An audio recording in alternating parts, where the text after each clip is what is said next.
नमस्कार।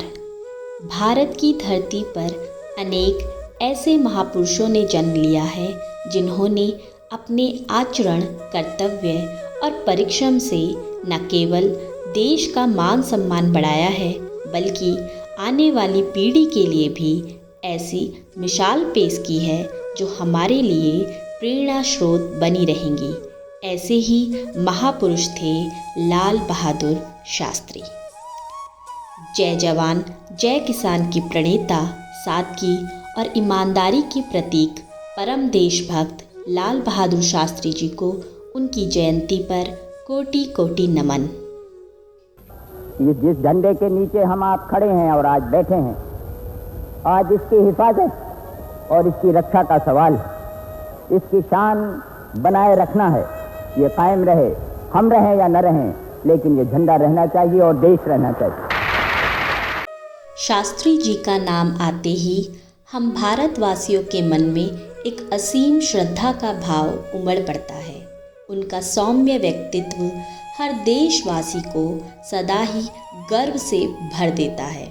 लाल बहादुर जी की यह विशेषता थी कि बाहर से वह अत्यधिक विनम्र दिखते थे, परंतु भीतर से चट्टान की तरह दृढ़ निश्चयी थे। जय जवान जय किसान का वह नारा उनके इसी विराट व्यक्तित्व की पहचान है। राष्ट्र के प्रति उनकी निस्वार्थ तपस्या का ही प्रतिफल था कि 1.5 वर्ष के संक्षिप्त कार्यकाल में वे देश के जवानों व किसानों को सफलता के शिखर पर पहुंचने का मंत्र दे गए। 2 अक्टूबर सन 1904 को गंगा की पावन भूमि और भगवान विश्वनाथ की नगरी काशी में शास्त्री जी का जन्म हुआ। पिता बचपन में ही चल बसे। माता ने अभावों के बीच इनका लालन पालन किया। अपने विद्यार्थी जीवन से ही शास्त्री जी गांधी जी की विचारधारा से प्रभावित होकर स्वतंत्रता आंदोलन में कूद पड़े।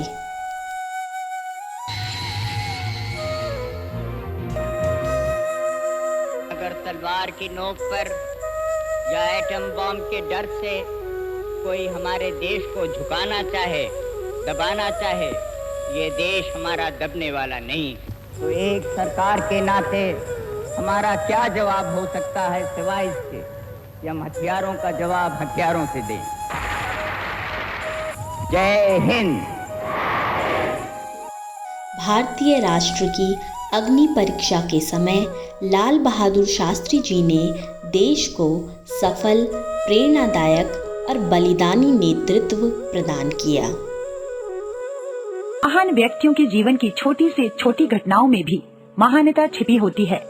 उनसे संबंधित प्रसंग हमारे लिए प्रेरणा के पुंज बन जाते हैं।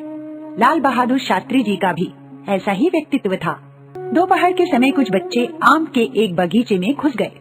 बगीचे का माली पेड़ के नीचे गहरी निद्रा में मग्न था। बच्चों ने इसे अच्छा मौका समझा। कुछ आम के पेड़ पर चढ़ गए और लगे आम तोड़ने। वे पेड़ के ऊपर बैठे बैठे आम खा रहे थे और नीचे खड़े अपने साथियों के लिए गिरा भी रहे थे। उन्हीं में एक छोटा सा बालक नन्हे भी था।